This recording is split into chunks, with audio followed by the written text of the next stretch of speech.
Chapter 2 Agreement and Contract. Let us try to understand the concept of agreement and contract with an example.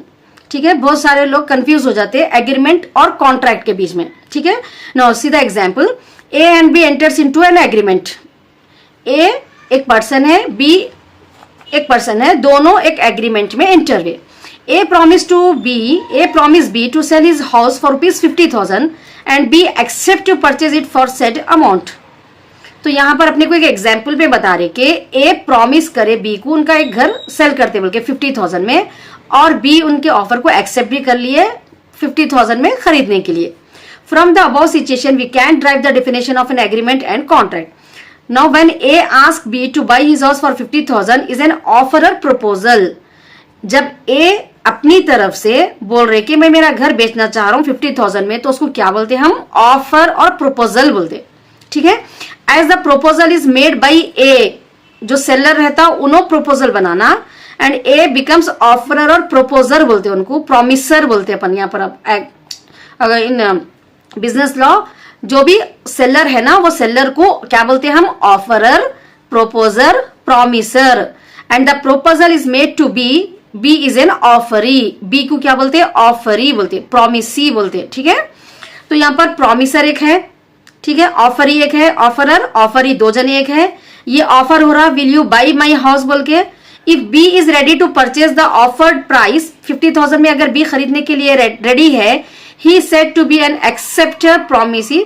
Yes I will, acceptance हो गया. तो as an offer is an accepted, it becomes promise. जब एक offer accepted होता offeree की तरफ से, तो वो एक प्रॉमिस बन जाता. ठीक है, consideration means something in return to party for his promise. तो कंसिडरेशन बोले तो क्या रहता? दोनों में कुछ एक्सचेंज होना. अब यहां पर कंसिडरेशन क्या है? ए के लिए ही इज गेटिंग 50,000 रुपीज. ठीक है, 50,000 में उन्होंने अपना घर बेचना चाह रहे, तो ए के लिए कंसिडरेशन क्या है? 50,000. बी ए का हाउस खरीद रहे, तो बी के लिए कंसिडरेशन क्या है? हाउस है वो. So consideration means something in return to the party for his promise. जो प्रॉमिस करे, दोनों में कुछ एक्सचेंज होना. Now A's consideration for selling 50,000 and B consideration is house. So 50,000 is the consideration for selling of the house. A house is the consideration for paying 50,000. So यहाँ पर agreement हो गया, एक enforceability हो गई, तो वो contract बन जाता. ठीक है, एग्रीमेंट खाली अगर बोली वो लोग, लेकिन एनफोर्सेबिलिटी अगर नहीं रही तो वो कॉन्ट्रैक्ट नहीं हो रहा था. Agreement plus enforceability, this is the basic condition of contract. All the contracts are agreements, but all the agreements are not contract. So one party's promise in other party's consideration, the promise of said promise forming consideration for each other becomes an agreement होता वो. It's clear no? Now promise, an offer when accepted becomes the promise. Consideration something in return, इधर money भी हो सकता, money's worth भी हो सकता, और benefit received. Next agreement. According to section 2b, an offer when accepted become promise, therefore promise is an accepted proposal. So agreement में क्या रहता अपने को? agreement का एक फॉर्मूला टाइप क्या है? आपको ऑफर रहना, एक्सेप्टेंस रहना, then it will become agreement. agreement के लिए 2 conditions necessary है, ऑफर, एक्सेप्टेंस. लेकिन कॉन्ट्रैक्ट के लिए एग्रीमेंट होना है और एनफोर्सिबिलिटी होना है. It's clear no? Now agreement means promise plus consideration. अब जब एग्रीमेंट हो जाता तो उसमें section 2E defines agreement. Section 2B में क्या बोल रहे अपने को कि एग्रीमेंट क्या है? बोल रहे ऑफर एंड एक्सेप्टेंस है बोल रहे. फिर सेक्शन 2E में, सबसेक्शन E में defines agreement as every promise और set of promise forming the consideration of each other. Agreement उसको बोलते हैं जिसमें प्रॉमिस रहना, ठीक है, और कंसिडरेशन भी रहना. सो that's Y contract means agreement plus enforceability of law. Section 2H defines, these are the definitions you have to write exactly in the exam. Sections also you have to remember.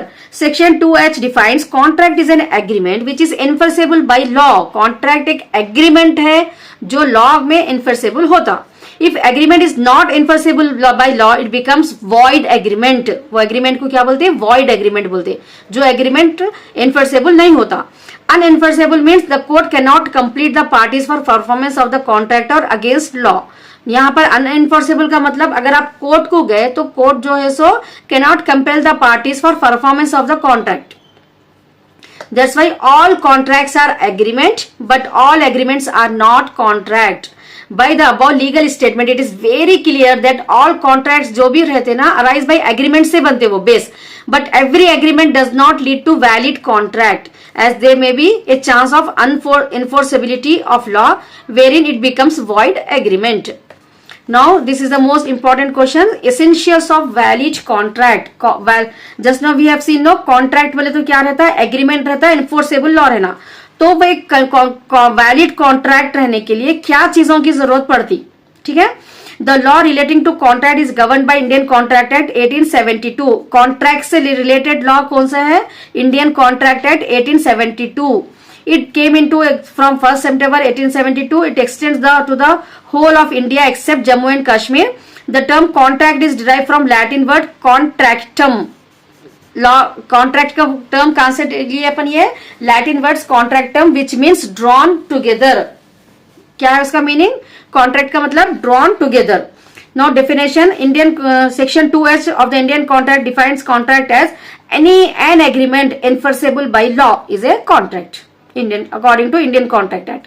Section 10H of Indian Contract Act defines contracts. All agreements are contracts if they are made by the free consent. अब उसको और elaborate करके अपने को section 10 में बताए कि contract किसको बोलते हैं, वैलिड कॉन्ट्रैक्ट। ऑल एग्रीमेंट, जितने भी एग्रीमेंट्स जो हो रहे आर कॉन्ट्रैक्ट्स है if they are made by free consent, force रहना, फ्री कंसेंट रहना दोनों पार्टीज का। द पार्टीज में भी कॉम्पिटेंट रहना, कॉम्पिटेंट मीन्स मेजर रहना। आगे अपने को है ये, अपने को अब डेफिनेशन में जस्ट कॉम्पिटेंट रहना वो लोग। To contract for lawful consideration रहना, जो चीज lawful consideration something in return मिल रहा ना। Now I want to sell my car for ₹500, it is valid, lawful consideration है वो, नहीं हो सकता। सो बेस्ड ऑन द मतलब चीज की कीमत उसके हिसाब से रहना है, उसको लॉफुल कंसिडरेशन बोलते। And with a lawful object, और ऑब्जेक्ट भी जो है ना लॉफुल रहना, ठीक है। A and B enter into an agreement, A want to sell 5 stars for ₹10 lakh. Stars बेच सकता हूं, नहीं बेच सकते क्योंकि वो ऑब्जेक्ट लॉफुल ऑब्जेक्ट नहीं है। And are not here by expressly declared to be void, और लॉ की तरफ से थोड़े कॉन्ट्रैक्ट्स वॉइड रहते, वो एक्सप्रेसली डिक्लेयर्ड नहीं रहना, वॉइड। वैसे कॉन्ट्रैक्ट एग्रीमेंट्स अगर वे पार्टीज को तो उसको कॉन्ट्रैक्ट बोलते। It's clear, once again I repeat it. क्या क्या रहना है, ऑल एग्रीमेंट जो भी होते कॉन्ट्रैक्ट के वो कॉन्ट्रैक्ट होता, वो कब हो सकता, वो फ्री कंसेंट रहना, party consent of the parties and competent to the contract, lawful consideration and lawful object. Now this are the essential elements of valid contract. All contracts and agreement, all contracts are agreement but all agreements are not contract. अगर ये भी point आपको statement आया explain बोले के, ये answer लिखना है आपको, essential elements of valid contract. But all agreements become contract if they are fulfill certain essentials. Those essentials are first offer and acceptance. दो पार्टी रहना, उसमें से कंपल्सरी है एक ऑफर करना और एक एक्सेप्ट करना उसको।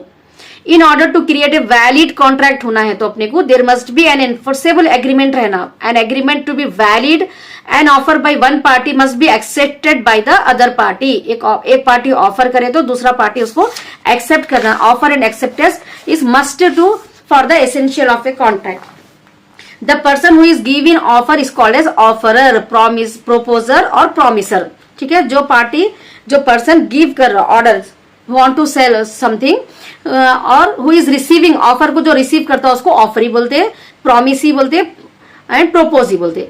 The terms of the offer must be clear. Offer के जो ऑफर कर रहे जो टर्म्स है उनके वो मस्ट बी कैसे रहना है, क्लियर रहना है। ऑफर के टर्म्स मस्ट बी क्लियर रहना, डेफिनेट रहना and acceptance of the offer must be absolute and unconditional without any conditions. इसका मतलब क्या है, ऑफर के टर्म्स कंडीशन रहना। Now A has 3 cars, A के पास 3 कार है, ठीक है। A is offering to B I want to sell my car for ₹50,000। Now यहाँ पर क्लियरली डिफाइंड नहीं है 3 कार में से कौन सी कार है, वो डिफाइंड नहीं करे ना no. So that's why offer जो भी रहते टर्म्स जो भी रहते उसके क्लियर रहना, डिफिनेट रहना एंड एक्सेप्टेंस में भी कंडीशंस नहीं रहना, कुछ भी एक्सेप्टेंस में भी कंडीशन अनकंडीशनल रहना एक्सेप्टेंस भी. The acceptance must also be according to terms of and mode prescribe by the offerer. जो बोले उसके हिसाब से जो एक्सेप्ट करना वो, and must be communicated to the offerer. Offerer को कम्युनिकेट करना जरूरी है. No example, mister X proposes mister Y to buy his car for ₹1 lakh. Mister X proposes mister Y to buy his car for ₹1 lakh and mister Y accept for it. Mister X is offerer है इसमें and mister Y is offeree है. Example of offer and offeree. Intention to create legal relationship. Second point क्या है essentials of valid contract का? Legal relationship intention रहना create करने का.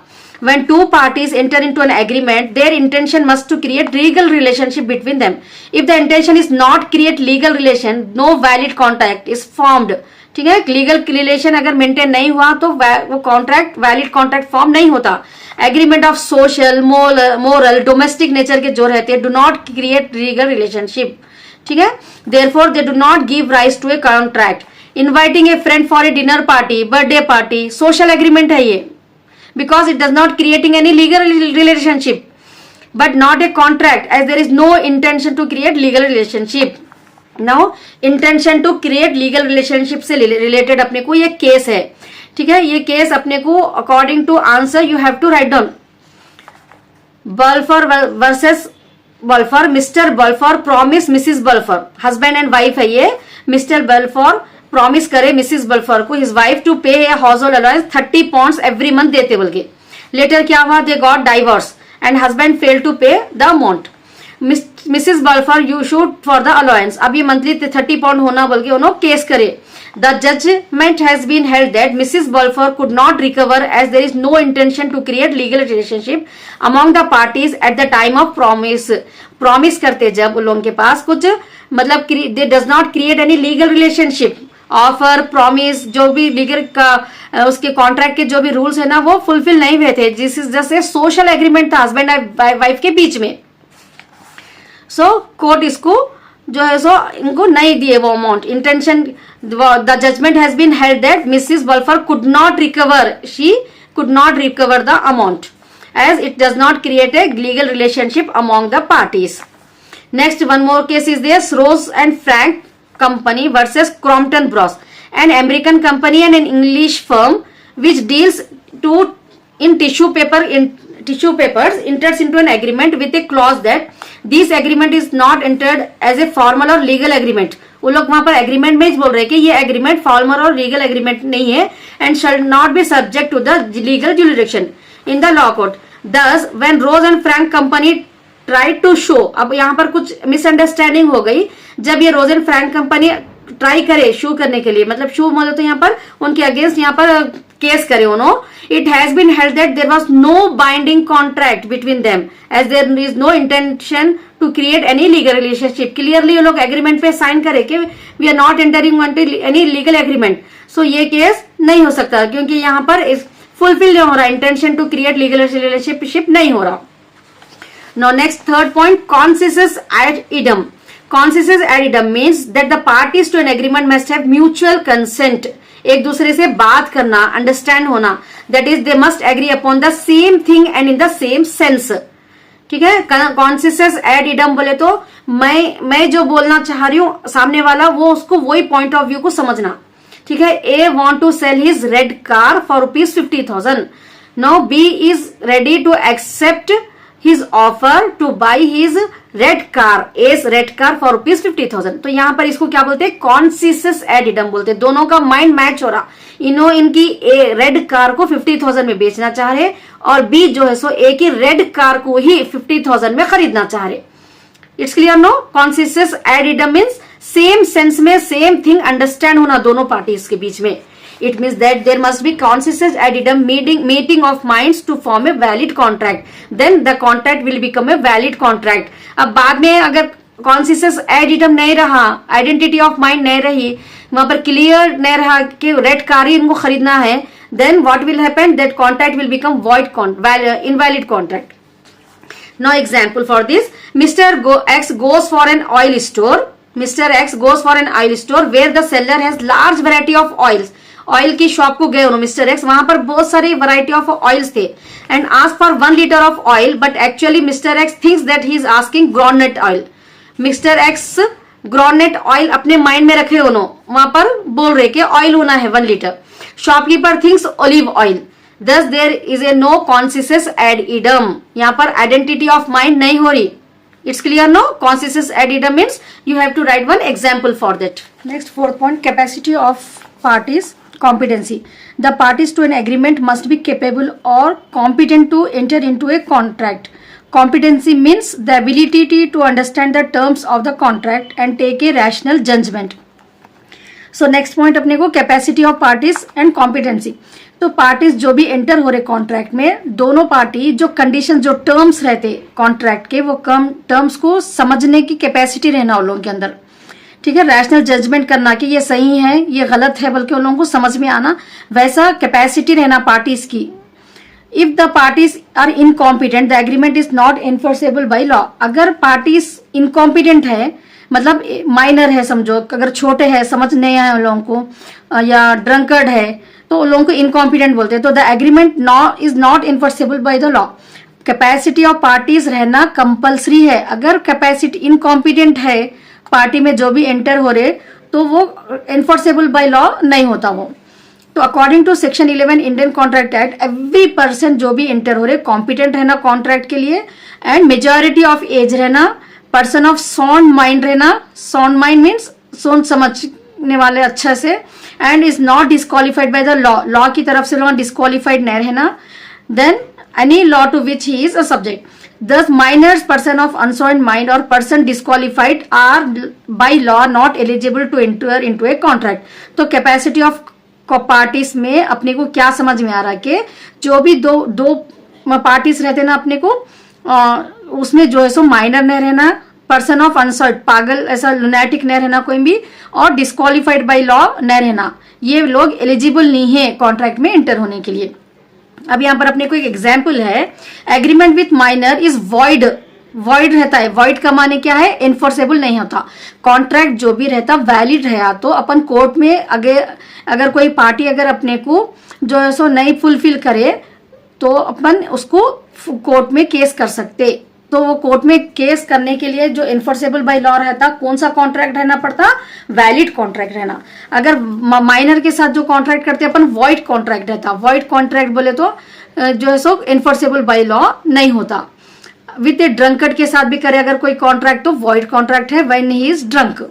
तो यहाँ पर अपने को एक केस है, मोहिरी बीबी वर्सेस धर्मदास घोष, ठीक है। मोहिरी बीबी एक माइनर है, इन्हों धर्मदास घोष के पास गए एक लोन लेने के लिए, उनके घर के डॉक्यूमेंट लग रखा कि उन्होंने 20,000 mortgage his house for 20,000 where he received 8,000 as advance and asked his lawyer to prepare a mortgage deed. Lawyer knows the correct age but did not tell to the Dharmadas Ghosh. Age मालूम थी लेकिन फिर भी उन लोग जो है सो नहीं बताई एज को।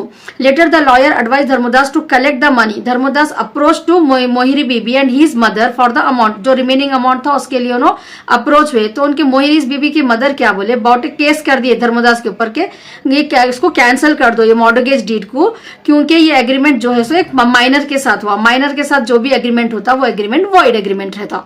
सो in this case you have to remember this, Mohiri Bibi Dharmdas Ghosh. अगर सेम टाइप का आपको नेम चेंज करके एग्जाम में केस आता सॉल्व करो बोल के, तो इसमें क्या हो रहा, माइनर के साथ जो एग्रीमेंट हो रहा वो एग्रीमेंट वॉइड है बोल के वो पॉइंट को बताना है अपने को। तो आपको यहाँ पर लिखना रहता है एसेंशियल्स ऑफ वैलिड कॉन्ट्रैक्ट में कैपेसिटी ऑफ पार्टीज रहना जरूरी है। अगर पार्टी कैपेसिटी मतलब ड्रंकर्ड है या नॉट डिस्क्वालिफाइड बाय लॉ है और माइनर अगर है तो ये केस नहीं होता। देन यू हैव टू ये मोहिरी बीबी वर्सेस धर्मदास के एक केस को आपको एक्सप्लेन करने का रहता। Now next you have fifth point, free consent. मतलब दो पार्टीज जब एंटर हो रहे कॉन्ट्रैक्ट में तो उन लोगों का कंसेंट फ्री कंसेंट रहना, कोई भी उनको फोर्स नहीं करना एंटर हो बोल के साइन करो बोल के कॉन्ट्रैक्ट में। That is called as free consent. Consent means to express acceptance. जब एक ऑफर कर रहे कोई चीज को तो ऑफर ही एक्सेप्ट कर लेना उसको, तो उनका जो एक्सेप्टेंस जो रहता जो एक्सप्रेस करते वो कैसा रहना है, फ्री रहना है। Such acceptance must be from his own interest, उनका खुद का इंटरेस्ट रहना उसके लिए, but not by any force और फ्रॉड ऑफ अदर पर्सन, कोई दूसरा पर्सन उनको फोर्स करके, उनको धोखा देके, फ्रॉड करके वो कॉन्ट्रैक्ट में एंटर नहीं करना. That is called as free consent. This contract must have been made with free consent of the parties. According to section 14 में consent is not free when it is obtained by. कोई भी consent, जो भी acceptance है ना, वो free consent नहीं होता अगर वो कोएर्शन, डरा धमका के, अनड्यू इन्फ्लुएंस, फ्रॉड करके उनको, या मिस रिप्रेजेंटेशन या मिस्टेक से अगर हो जा रहा, तो वो कंसेंट को फ्री कंसेंट नहीं बोलते. It's clear. Coercion, undue influence, fraud, misrepresentation. If the consent of the parties is not free, then no valid contract comes into existence. अगर अदर पार्टी को धोखा देके, उनको डरा धमका के, मिसरिप्रेजेंटेशन से जो है सो, या फ्रॉड से या मिस्टेक से अगर हो रहा, तो वो कॉन्ट्रैक्ट क्या रहता, वैलिड कॉन्ट्रैक्ट नहीं होता वो.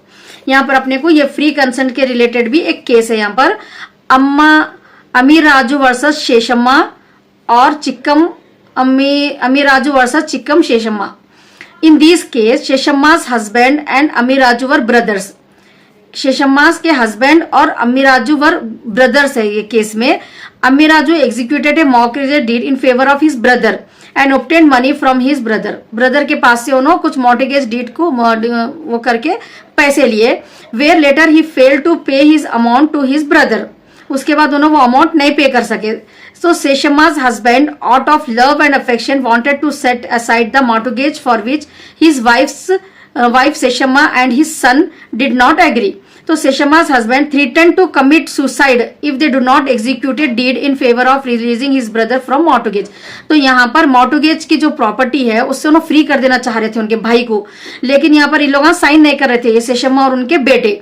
तो उनके हस्बैंड क्या कर रहे हैं, मैं सुसाइड कर लेता हूँ नहीं तो बोल के उनको डरा रहे, धमका रहे, साइन कर दो तुम लोग, मेरे भाई को फ्री कर दो बोल के.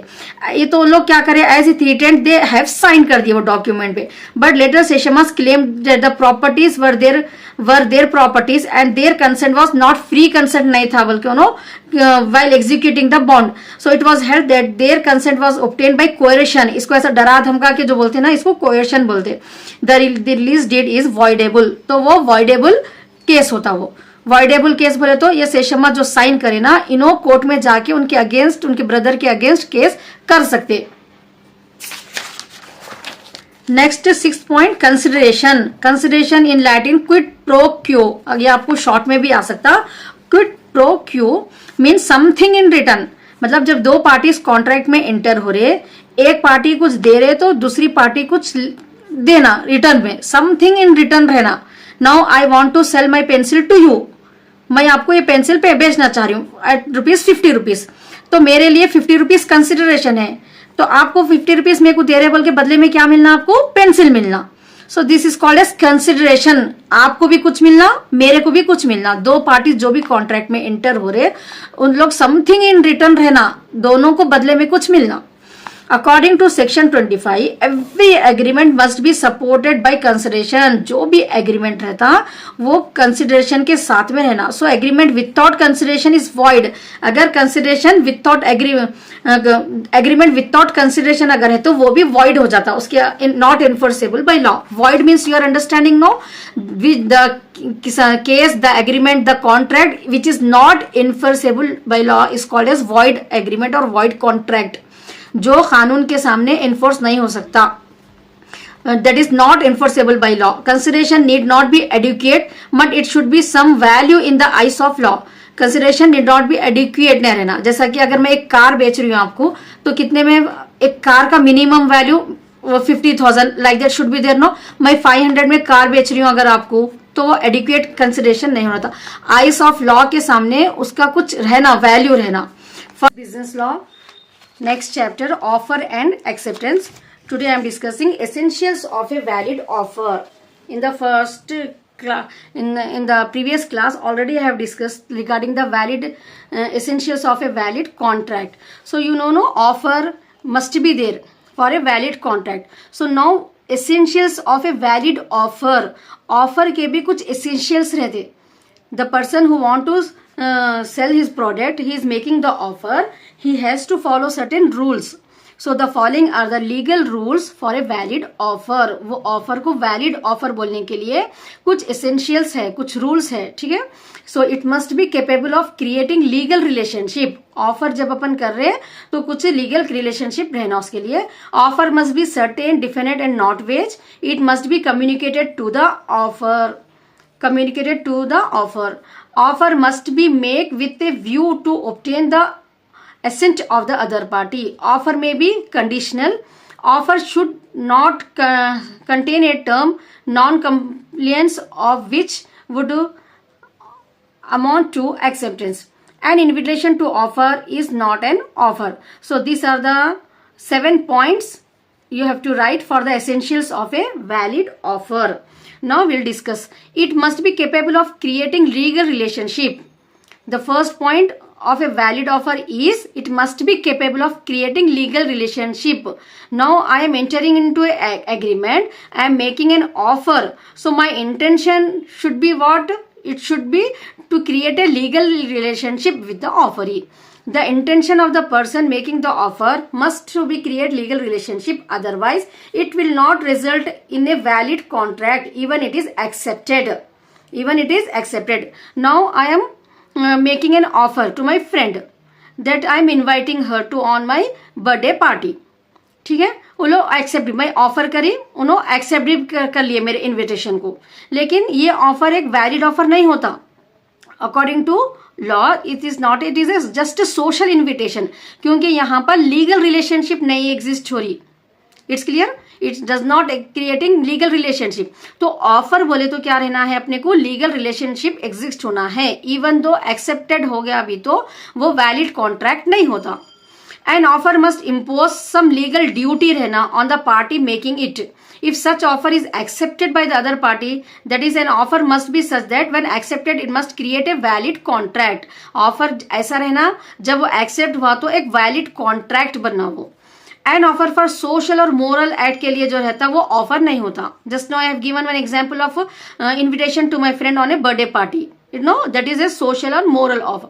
A social invitation even accepted does not create a legal relationship. The absence of intention to create legal relationship is not a valid offer. Now example, one case is there, Kalai Haldar versus Sheikh. In this case Kalai Haldar invited Sheikh for dinner के लिए बुलाया उन्होंने। On Sheikh's failure, Sheikh's वहाँ पर वो नहीं आए। Mr. Kalai filed a suit against Sheikh, उनके लिए उन्होंने केस करेगा थे कि उन्होंने न्याय बोल के दावत में for the price of the non consume food. जो भी फूड उन्होंने आने के लिए जो फूड ऑर्डर करे थे, जो फूड था उनके लिए नॉन कंज्यूम नहीं करे उन्होंने, तो वो फूड के लिए उन्होंने जो है केस करे। कलाई सूट वॉज डिसमिस, उनका केस जो था वो डिसमिस हो गया on the ground that his invitation for dinner did not create any legal relationship नहीं थी दोनों के बीच में, between himself and Sheikh. It's clear no. Next, offer must be certain रहना, डेफिनेट रहना, not wait. Section 29 of the Indian Contract Act states that agreements the meaning of which is uncertain, capable of being made certain or void. So terms offer must be properly worded रहना, जो भी आप offer कर रहे हैं वो properly worded रहना। The terms and conditions should spell with certainty. The terms of the offer should be definite रहना, certain रहना एंड क्लियर रहना, बट नॉट इनडिफिनाइट, अनसर्टेन। अगर वेज है, एम्बिजियस है, तो जैसा कि अगर मैं ऑफर कर रही हूँ, ठीक है, I want to sell my car to you, so I have 3 cars, तो मैं 3 कार में डेफिनेटली नहीं सर्टेन नहीं हूं मैं कि आपको रेड कार ही बेच रही हूँ बोल के, आप समझ रहे कि मैं ब्लैक कार बेच रही हूँ आपको, ठीक है, तो वो आप अलग समझ रहे, मैं अलग बेचना चाह रही हूँ, तो उसमें क्या रहता है वहां पर अपने को कंडीशन, या ऑफर वैलिड ऑफर नहीं होता मेरी तरफ से। वो ऑफर मस्ट बी सर्टेन रहना, स्पेसिफिक रहना, डेफिनाइट रहना, then only it is a valid offer होता वो। An offerer can put any condition how hard और ridiculous, but it should be certain and legal. Conditions कुछ भी रह सकते हैं लेकिन लीगल रहना है, otherwise its acceptance will result into a wage contract हो जाता, which is unenforceable in the wage contract बोले तो सेम लाइक वॉइड कॉन्ट्रैक्ट, जो इन्फोर्सेबल लॉ नहीं होता।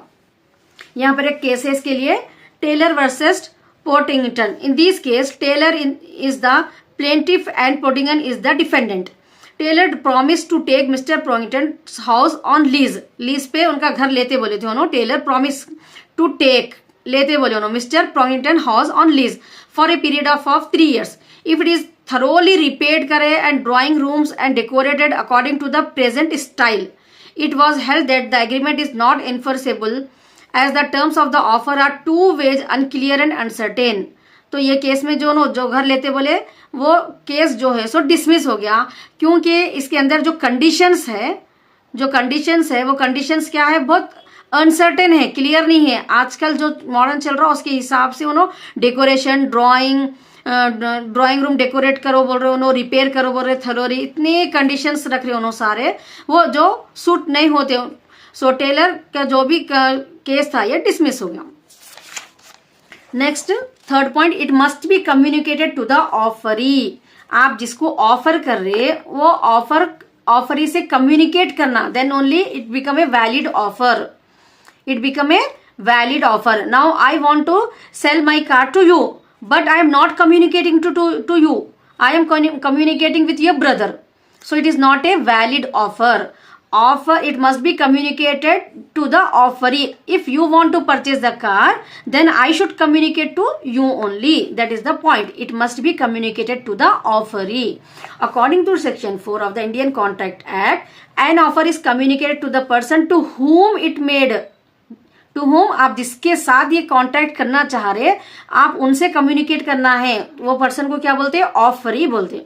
ठीक है, 2 पर्सन जो रहते हैं, एक जने ऑफर करते और जो एक्सेप्ट करने वाले रहते हैं उनको ऑफरी बोलते हैं. तो ऑफरी से कम्युनिकेशन होना जरूरी है, then only the offer will become a valid offer. The communication may be express or implied. It may be communication. So an acceptance cannot be given without having the knowledge of the offer. Offer की knowledge रहे तक acceptance नहीं हो सकता. And it does not confer any rights on the acceptor. Here one case we have Lalman Shukla versus Gauri Dutt. Gauri दत्त's nephew absconded from home, so Gauri Dutt sent his servant Mr. Lalman Shukla in search of his missing nephew. After Lalman Shukla went to for searching the boy, Mr. Gauri Dutt by pamphlets offered to pay ₹501 to anybody who finds the boy.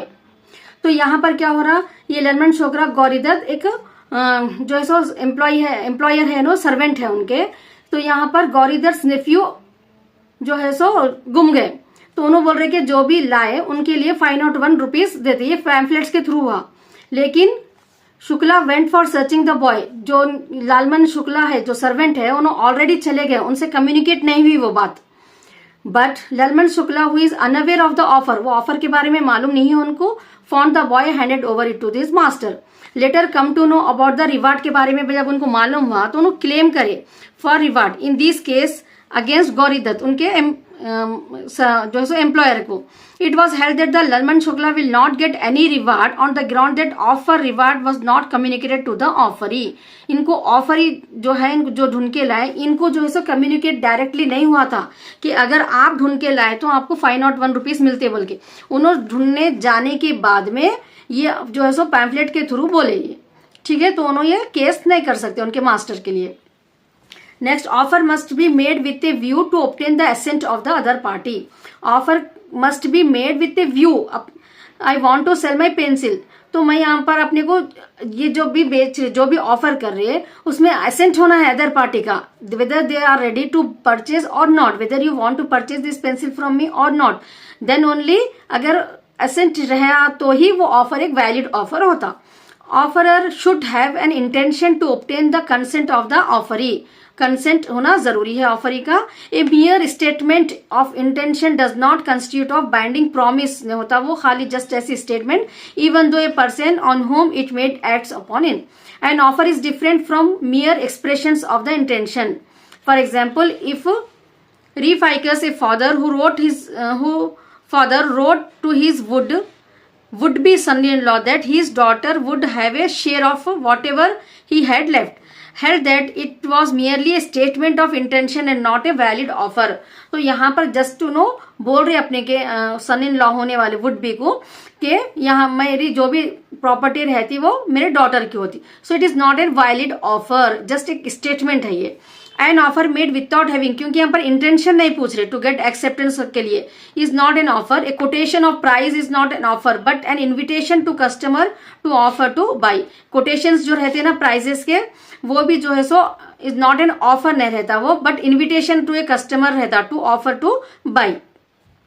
No offer में भी conditional, offer conditional हो सकता, and offer में भी conditional और non conditional. Example, X may put condition to Y that I will purchase your bike if you give me your mobile for free. So like that conditions will be there because consideration is there. No he is what, X may put condition रख रहे कि I will purchase your bike, मैं आपकी bike लेता हूं अगर आप bike के साथ if you give your mobile for free. So bike का प्राइस जब फिक्स होता then they have to understand each other that with the bike the seller is giving the mobile phone free or not, it is a condition. So if offer agrees to the conditions by the offerer, then they should be conveyed to the acceptance. A conditional offer lapse when the condition is not accepted. Conditional offer जो भी रहते, अगर condition accept नहीं हुई तो वो lapse हो जाता. Then conditional offer are invalid भी होते, conditional offer where the terms are unreasonable. Unreasonable. अब यहाँ पर सपोज उनकी बाइक 20,000 की है, ठीक है. अब उन्होंने कंडीशन क्या रख रहे हैं यहाँ पर, अगर उनके पास सपोज एक एप्पल फोन है, 1 लाख का फोन है, 20,000 की बाइक के साथ 1 लाख का फोन फ्री पूछ रहे हैं उन्होंने, दैट इज अनरीजनेबल कंडीशन है वो. सो इलीगल और the offer is unaware of the terms. Next, offer should not contain a term non compliance of which would amount to acceptance. Offer ऐसा नहीं रहना कि वो ऐसा नहीं रहना कि उसके टर्म्स जो रहते हैं वो नॉन कंप्लियंस, कंप्लीट करे जैसे नहीं है, वैसा ऑफर नहीं रहना. Of which would amount to acceptance, accept नहीं कर सकते सामने वाला, वैसे कुछ ऑफर नहीं करना. एन ऑफरर कैन नॉट से while making the offer that if the offer is not accepted before a certain date it will be presumed to have been accepted.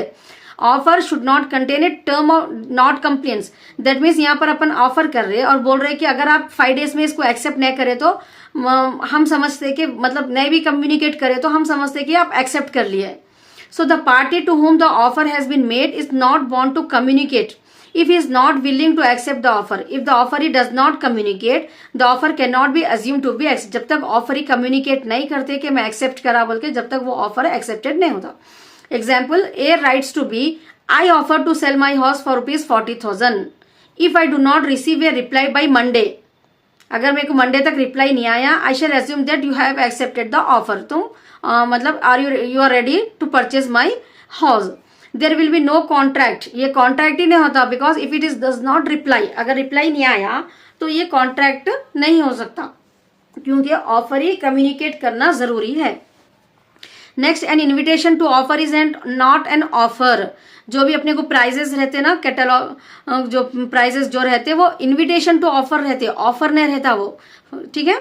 Invitation to offer, the invitation to make an offer is not an offer. Display of goods का जो display रहता by a shopkeeper, tagging the price के जो tags रहते, makes no offer but it is an invitation to offer. Similarly quotations, catalogues, advertisement in the newspaper to sell certain goods, circular sent to potential customers, inviting applications for a job, prospectus of a company, ये पूरे mere invitation है to offer but not actual offer. So, here Harvey again wrote that we agreed to buy bumper hall pen for ₹900 asked by you.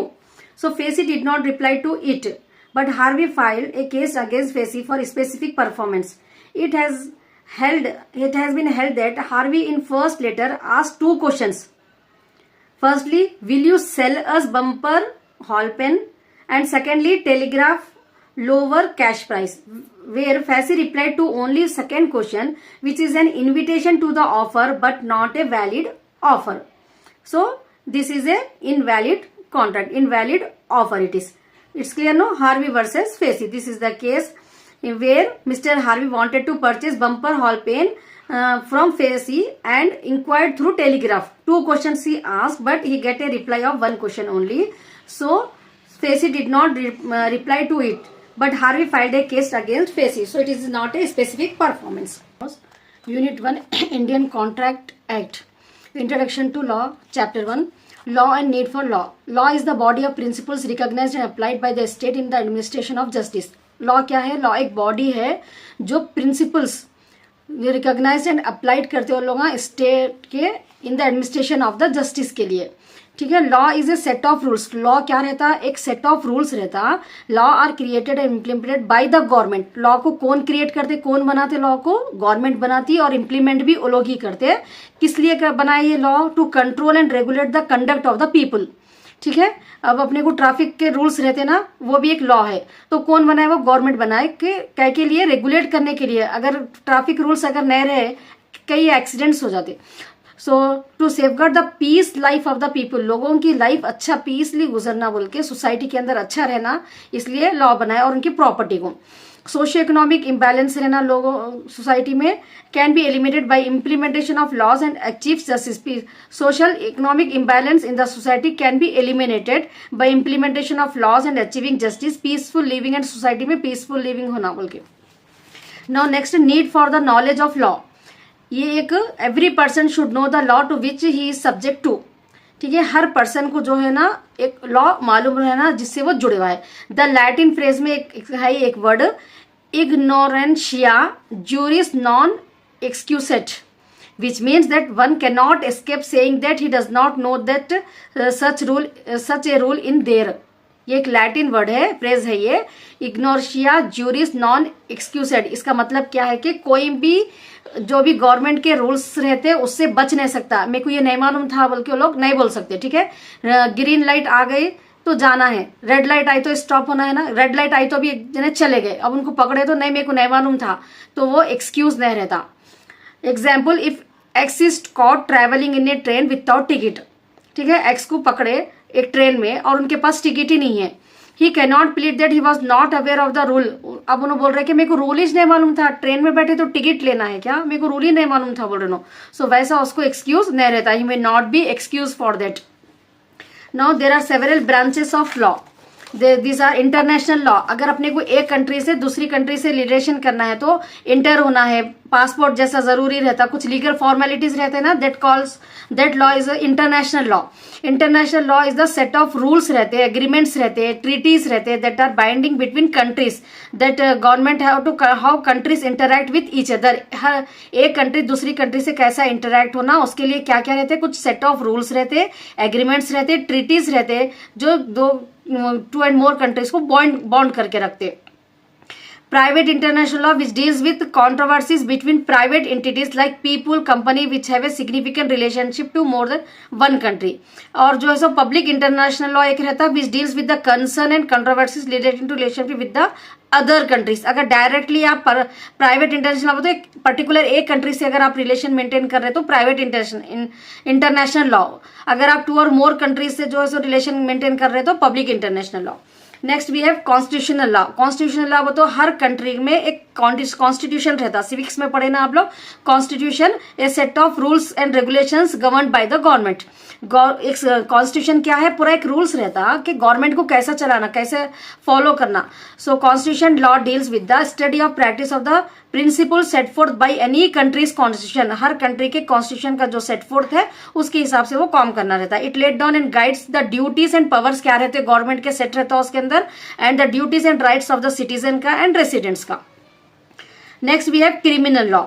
Criminal law बोले तो ये punishment के लिए, जो भी वॉयलेट करते लॉ को उन लोगों को पनिशमेंट देने के लिए ये एक ब्रांच है। ये criminal law is a branch of law which relate to crimes and punishment से रिलेटेड रहता है, जैसा कि Indian penal code, criminal law, penal code, evidence act etcetera, they are deal with only the criminal law. Next we have civil law. Civil law is a body of rules and defines and protect the rights of citizens. Civil law में क्या रहता, citizens के rights को protect करने के लिए defined rules and set रहते हैं, ठीक है। Offering legal remedies that may be sought in a discipline. Corpus juris civilis, body of civil law रहती है एक Roman emperor system serve as a basis for modern civil law system. Next we have branches administrative law. Administrative law बोले तो एक organisation में जो law set रहते हैं कंपनीज में, that is comes under administrative law which regulates the exercise and power of conferred under the law upon governmental bodies. Next we have mercantile law. This is the main important for us. Mercantile law is nothing but business law. The other name of mercantile law is business law. That is the subject we are dealing. It is a part of civil law. We have seen different types of law, no? Criminal law, international law, but in your subject you have to learn about the civil law. In civil law we have different parts. In that we are going to learn about the business law. It deals with the contractual situation. Contracts के situations को बताते हैं इसमें. Right and obligations arising out of mercantile transactions. अगर दो person मिलके या दो कंपनीज मिलके अगर कुछ कॉन्ट्रेक्चुअल रिलेशनशिप मेंटेन कर रहे, सो क्या ड्यूटीज रहते हैं उन लोगों के, क्या रूल्स एंड रेगुलेशंस रहते हैं, that is there in the business law. A mercantile law में बी ए सिंगल इंडिविजुअल भी हो सकते हैं, partnership, joint stock company. The mercantile law is also use to denote the aggregated body of legal rules connected with the trade, industry, commerce से जो भी legal rules connect रहते हैं, that comes under the mercantile law. Now sources of mercantile law, ये कहां से आया अपने को? Business law. ये what are the sources of this? There are English mercantile law. Sources of mercantile law में 4 टाइप्स है. English mercantile law, Indian statute law, judicial decision, custom and usages. ये सबसे मिलके अपने को मर्केंटाइल लॉ फॉर्म हुआ India में. English mercantile law for many years in India was under the British control of the British. No, अपना 1947 में अपने को इंडिपेंडेंस मिला, तो जब तक अपने पास जो भी रूल्स एंड रेगुलेशन सेटअप थे वो पूरे क्या है, ब्रिटिश के थे. सो 10 ब्रिटिश लॉ और इंग्लिश लॉ जो भी था, direct influence on Indian law. अपने इंडिया के जो भी लॉ बने उसमें इन लोगों का इन्फ्लुएंस है कैसा भी. Therefore the major source of Indian mercantile law is the English mercantile law. जो अपने को ब्रिटिशर्स बना के सेट करे थे अपने इंडिया में, वो लॉ भी अपने पास अभी भी कंटिन्यू चल रहा थोड़ा. सो सोर्स है वो भी एक अपने इंडियन लॉ में, इंग्लिश मर्केंटाइल लॉ का. इसमें क्या आते हैं अपने को? Common law of England, equity, statute law, case law, law merchant of लेफ्ट mercatoria. Next, Indian statute law. A bill passed by the parliament and signed by the president. Parliament में जो मीटिंग होती है वहां पर जो बिल बनते ना, वो बिल जब पार्लियामेंट से पास होके उसके ऊपर प्रेसिडेंट की साइन लग जाती, वो स्टैट्यूट हो जाता. ठीक है, एक एक्ट बन जाता, एक कानून बन जाता वो एक. Indian laws are embodied in the various acts passed by the central as well as state legislature. तो वैसा अपने पास इंडिया में कई लॉ बने सो है जो सेंट्रल और स्टेट लेजिस्लेचर पे. The Indian contract act 1872. This is the particular one chapter we have. Indian Contract Act 1872. Sale of Goods Act 1930. Companies Act 1956 are some example of this statute law. Now next, judicial decision. Judicial decisions बोले तो यहाँ पर पहले जो भी cases solve होते ना, मतलब पहले जो भी केसेस अगर कुछ कोर्ट में गए थे उन लोगों का रिकॉर्ड रहता. ठीक है, बेस्ड ऑन दैट ये चीज से रिलेटेड अगर कुछ प्रॉब्लम अब ये प्रेजेंट में अगर आ रहा, जो पास्ट में उसका ऑलरेडी जजमेंट जो दिए सो है, उसके बेस पे यहाँ पर डिसीजन लेते हैं. That is called as judicial decisions. Judicial decisions are also called case laws भी बोलते हैं उसको, case law. This is a source of law based upon previous judicial decision. पहले के जो भी डिसीजंस रहते have to be followed in the similar future cases. Future में सेम वो तरह के अगर केसेस आ गए तो जो जजमेंट अपने को पास में दिए सो है वो केसेस को फॉलो करना. This is also called as doctrine of equity. The decision in earlier case should be equally applicable रहना, similar case in future. Next, customs and usages. थोड़े रिलीजियंस के हिसाब से जो भी कस्टम्स रहते हैं, जो भी ट्रेडिशंस रहते हैं, जो यूजेज रहता, for a longer period of चलने के बाद वो एक लॉ बन जाता. ठीक है, custom is any rule that having been continuously and uniformly चलते जा रहा, ऑब्जर्व हो रहा for a long time, has obtained the force of law in any local area, tribe community, group of family. Any custom to become legally recognizable has to be accepted by the court of law. Court of law को उन लोगों के जो भी customs रहते हैं उसको accept करना पड़ता है, and then it should be incorporated in the judicial system. Thus strong customs and there उसका जो लॉन्ग यूजेज रहता वो भी जो है सो एक सोर्स बन जाता है इंडियन मर्केंटाइल लॉ का. Now next we have Indian contract act 1872. The contract enter by mercantile persons. Mercantile person the business persons during mercantile transaction. जो भी उनको business transaction, trade, commerce, industry से रिलेटेड जो भी ट्रांजेक्शन के लिए contract में जब वो एंटर होते, डील करते, then they have under deal under contract act, एक कॉन्ट्रैक्ट एक्ट की उससे वो लोग जो है सो इंटर होते। In India Indian contract act 1872 governs law of contracts. तो ऐसे जो इन ट्रेड कॉमर्स इंडस्ट्रीज से जो भी लॉ रिलेटेड है अपने इंडिया में, वो इंडियन कॉन्ट्रैक्ट एक्ट 1872 से गवर्न होता। वो before 1872 the business transaction were regarded by the personal law of individuals के पर्सनल लॉ के बेस पे चलते थे। लेकिन during 1872 Indian contract act brought into existent हुआ ये, and which are recognized unified principles of mercantile law. Now Indian contract act कब start हुआ ये? It is formed on 25 April 1872 and come into force from 1 September 1872, and before 1872 are not governed by Indian Contract Act. The act applies of the state except Jammu and Kashmir, ये rules नहीं follow करते। ठीक है, ये law Jammu and Kashmir में applicable नहीं है। 266 section है इसके। सेक्शन 1 से 75 तक principles of law of contract, law of contract के प्रिंसिपल्स क्या रहते हैं, जनरल प्रिंसिपल्स। और सेक्शन 76 से 123 deals with the sales of goods act, sales of goods act. Then 124 से 238 सेक्शन तक ये लोग जो है सो contract like indemnity, guarantee, bailment, pledge. Then 239 to 266 dealt with the contract relating to partnership. It's clear these are the 266 sections are there in our Indian Contract Act 1872.